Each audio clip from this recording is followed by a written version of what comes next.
Bienvenue dans cet épisode de Statch, la nouvelle formule où nous allons revenir sur tout ce qu'il s'est passé à la WWE en septembre en un quart d'heure environ. Raw! Undercard! Dana Brooke ne fait plus partie de Titus Worldwide et tout le monde s'en branle.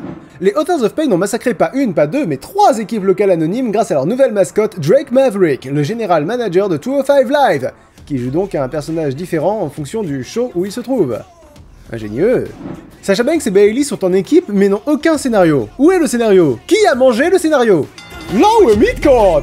Ember Moon et Nia Jax sont maintenant des super meilleurs amis. Vive la Women's Revolution!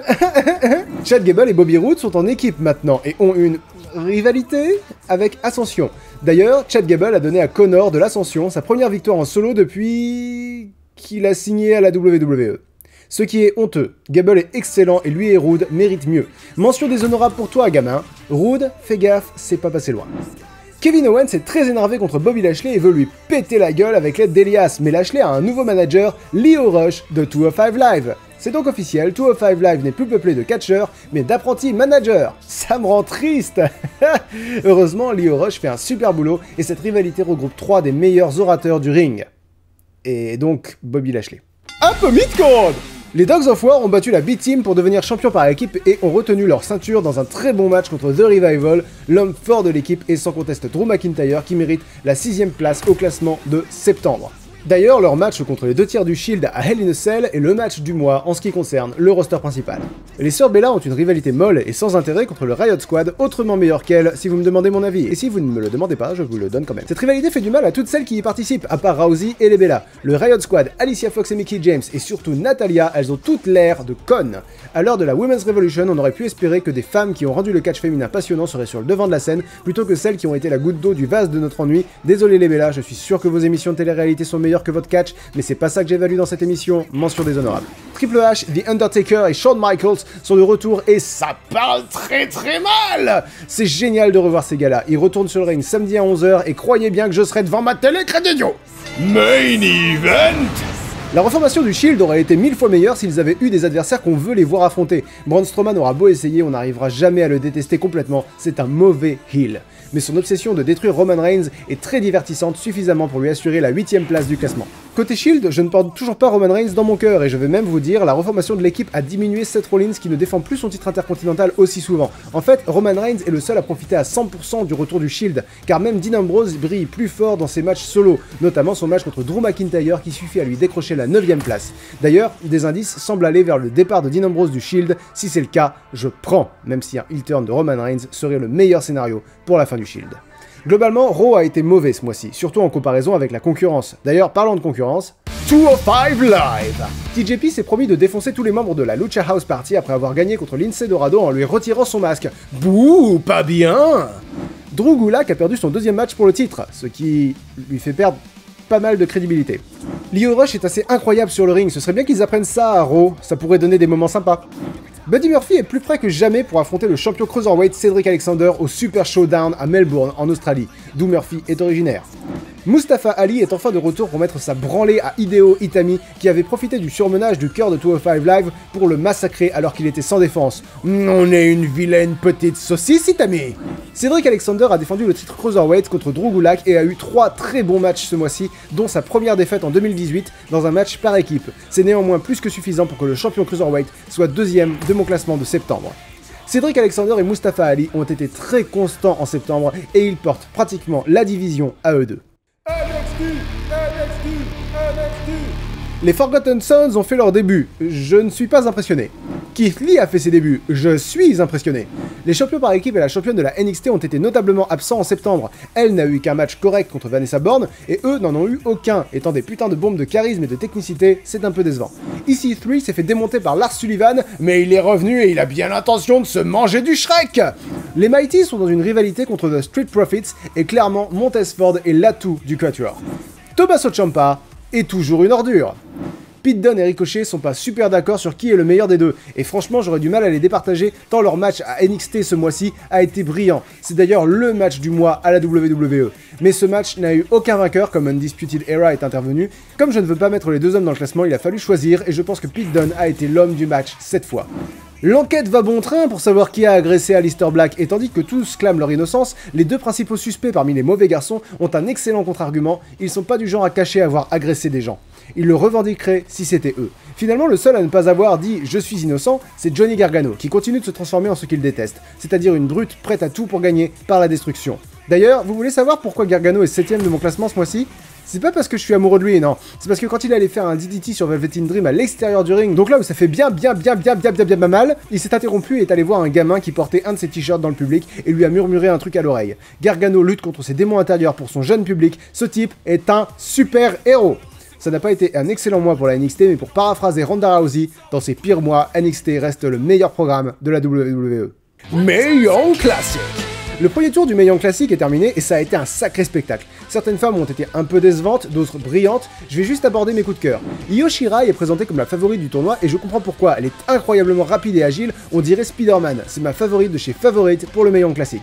J'avais déjà remarqué Killer Kelly dans le UK Tournament plus tôt dans l'année, elle confirme ce que je pensais d'elle, son personnage est excellent, dur mais pas invulnérable, intraitable, dur à cuire, j'espère avoir l'occasion de voir un match entre elle et Ronda Rousey un jour, elle n'a pas été qualifiée pour le second tour. Xia Brookside n'a que 19 ans et elle est déjà meilleure que d'autres participantes, je pense que ça vaut le coup d'être souligné, et elle non plus n'a pas été qualifiée pour le second tour. Mia Yim est également une catcheuse que j'espère voir évoluer à la WWE dans l'avenir, elle m'a beaucoup impressionné dans son match contre Alice in Kay. L'excellente surprise de ce tournoi n'étonnera que ceux qui ne la connaissaient pas encore, Meiko Satomura est en tout point fidèle à sa description. On me l'avait vendue comme le boss final des catcheuses du Japon, et... ouais, c'est de ça qu'elle a l'air, ouais. Elle est même suffisamment bonne pour se hisser en un seul match à la 10ème place de mon classement ce mois-ci. Étant une vétéran, j'imagine qu'elle ne gagnera pas le Mae Young Classic, mais j'espère que celle qui la battra aura le trophée. J'imagine mal Meiko Satomura être pire que deuxième. Le premier tour du Mae Young Classic était très intriguant, j'ai vraiment hâte de voir la suite. SmackDown! Undercard! La division féminine à SmackDown se divise en 3 parties, les excellentes, les femmes 2 et les noms de Dieu, mais vous foutez quoi exactement? Naomi et Asuka sont les meilleures amies du monde parce que elles aiment leurs cheveux respectifs et elles sont contre les iconiques parce qu'Asuka comprend pas ce qu'elles disent. Putain de merde! Asuka, mention déshonorable. Et quand je dis Asuka, je veux dire les connards qui font du personnage d'Asuka ce qu'elle est devenue. On peut nous rendre Asuka version NXT s'il vous plaît? On the mid-card! Après un an d'amitié, Rusev et Aiden English se sont séparés. D'après English, ce serait à cause de Lana, la femme de Rusev, qui est une petite hypocrite car elle lui cache ce qu'elle a fait ce soir-là à Milwaukee. Oh! Sanity et les Usos n'ont pas réussi à se qualifier pour un match pour le titre par équipe, ce qui rend donc la conclusion officielle, Sanity n'est pas une équipe à prendre au sérieux. Shinsuke Nakamura n'a pas eu une seule rivalité depuis qu'il a gagné le titre US, alors ça me mettrait bien en colère considérant qu'il a gagné le Royal Rumble cette année et que depuis il choit sans cesse, mais à côté il y a Asuka qui a une très nette avance en termes de chute.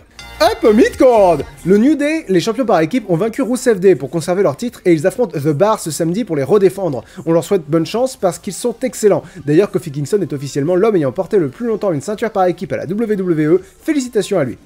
Andrade Cien Almas est dans une espèce de purgatoire d'excellence, où il n'a aucun scénario, mais il continue de faire des matchs très cool contre Rusev, contre Daniel Bryan. Bon bah pourvu que ça dure, hein, parce que c'est suffisant pour lui accorder la 4ème place du classement de septembre. Comment est-ce que R-Truth et Carmella sont devenus le truc le plus marrant sur SmackDown, et un des moments que j'attends le plus chaque semaine? J'en sais rien, mais ils l'ont fait. Carmella en gentil fonctionne vachement bien. Je suis mystifié. La rivalité entre Jeff Hardy et Randy Orton a pris fin à Hell in a Cell dans un des matchs les plus violents que j'ai vu depuis que j'ai repris la WWE l'année dernière. Jeff Hardy est arrêté pour le moment, et Randy Orton prétend avoir une nouvelle victime. Hâte de voir ça. Main Event! SmackDown a en ce moment 3 rivalités que je refuse de ne pas qualifier de Main Event.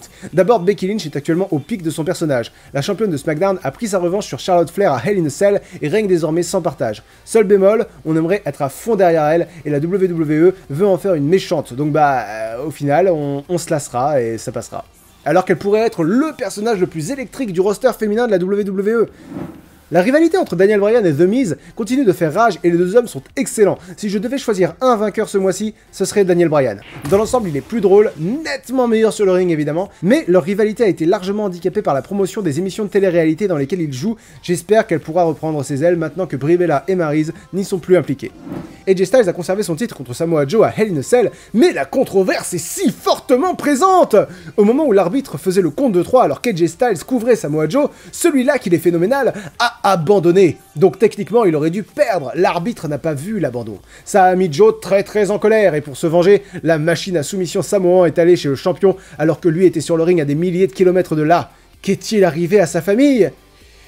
Je sais pas encore, mais je meurs d'envie de savoir. Et ça, c'est grâce à l'intensité du jeu de Samoa Joe qui est pour moi le meilleur catcheur de septembre. SmackDown est de loin le meilleur programme du roster principal ce mois-ci, les combats ils sont meilleurs, mais c'est surtout en termes de scénario que le show bleu se démarque.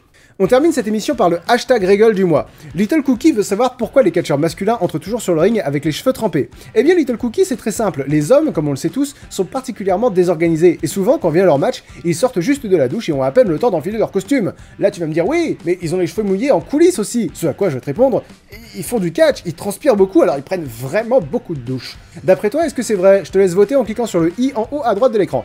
En octobre on se retrouve le samedi 6 à 11h du matin pour le Super Showdown, dans la nuit du 28 au 29 pour Evolution, le premier PPV 100% féminin de l'histoire de la WWE, et sinon les programmes hebdomadaires, Raw et SmackDown sur AB1 les mercredis et vendredis soirs à 20h40, et le meilleur classique NXT et 205 Live sur le WWE Network.